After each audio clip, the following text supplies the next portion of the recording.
When you think of a broadcast transmitter, what comes to mind? Probably some big, hot, humming box sitting on a remote hilltop, right?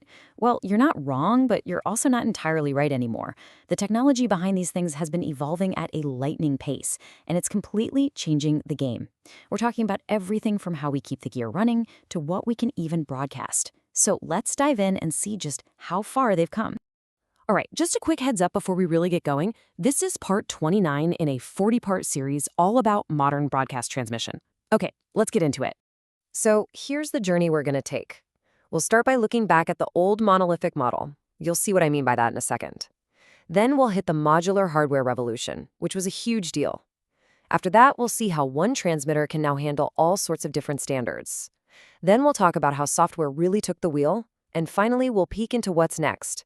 We're talking AI and the cloud. It's going to be a fun ride. Okay, so let's start at the beginning with the old monolithic model. And that title really says it all. Carved from a single stone. Think about that. In the past, transmitters were basically built like one giant, solid unit. And that made them, well, incredibly difficult to work with. They were rigid, inflexible, and had some really serious drawbacks. I mean, just imagine this. One critical part inside that massive box fails, and boom, the entire station goes dark. Total outage. There was no such thing as a partial failure. And what about an upgrade? Forget a simple software patch. We're talking a full-on forklift operation. A complete, expensive, and super time-consuming rip and replace. Not exactly ideal. But then things started to change in a big way. The first massive leap forward was this idea of modular architecture, the power of building blocks. Instead of one giant clunky system, manufacturers started designing transmitters like they were high-tech Legos. It sounds simple, but this one idea, absolutely revolutionary. So this shift from a single block to building blocks, it solved some huge problems. Remember that single point of failure we talked about? One tiny issue and you're off the air? Well, with a modular system, you get something called graceful degradation. Sounds fancy, but it just means if one part, say a power amplifier module, fails, the transmitter keeps on chugging. Yeah, it might be at a slightly lower power, but you're still on the air. And maintenance? Oh man, it became a breeze. You could just pop out a bad module and pop in a new one, hot swappable, all while you're still broadcasting. This completely changed the game for reliability. And it wasn't just about reliability. Another huge win was size. Modern transmitters are just tiny compared to the old behemoths. We're talking a modern 10-kilowatt FM transmitter taking up less than a third of the floor space of the older models. Think about what that means. You're saving money on site costs, installation is way easier, and you have so much more flexibility on where you can even build a facility in the first place. Okay, so the hardware, it got smaller, it got smarter, it got more reliable. Awesome.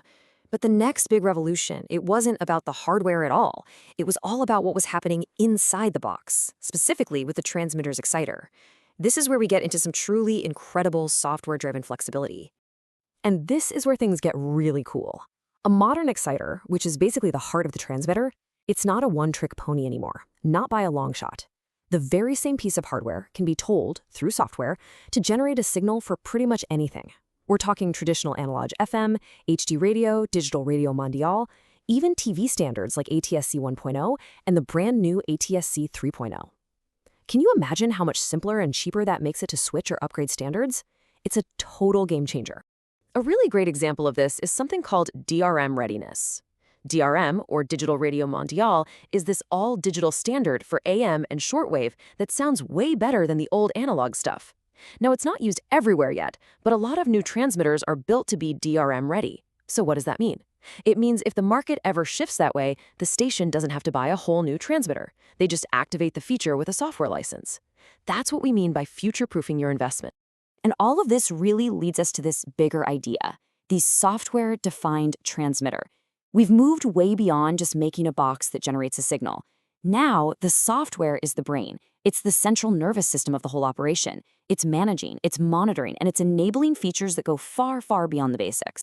So what does this actually mean for the broadcast engineer on the ground? Well, think about it. You need a new capability? It's probably just a software update, no new hardware needed. You need to tweak a setting? You can just log in from a web browser, wherever you are. No more of those awful late-night drives out to the transmitter site in a storm. And get this, these systems are so smart now, they're even monitoring the building itself. temperature, humidity, whether a door is open, you get a complete picture of your entire facility's health right from your laptop. Okay, so we've gone from these giant solid blocks of hardware to these slick, modular, software-defined systems. It's been quite a journey. But what's next? What's on the horizon? Well, the next giant leap is all about data, and it's being powered by two little things you might have heard of: the cloud and artificial intelligence.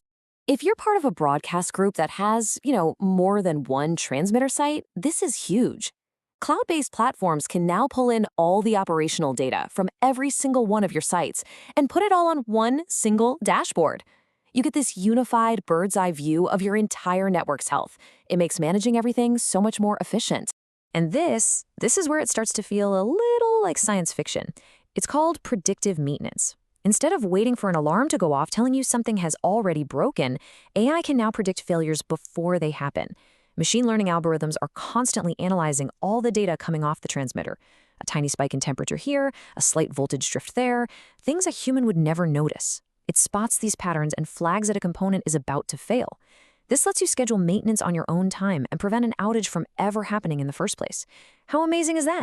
So let's bring it all home. Why does all this modernization matter?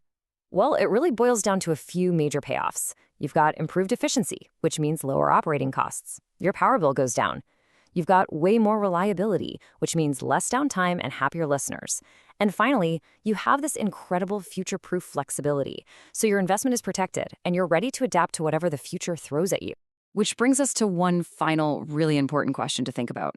As these transmitters get more and more intelligent, more automated, what does that mean for the broadcast engineer?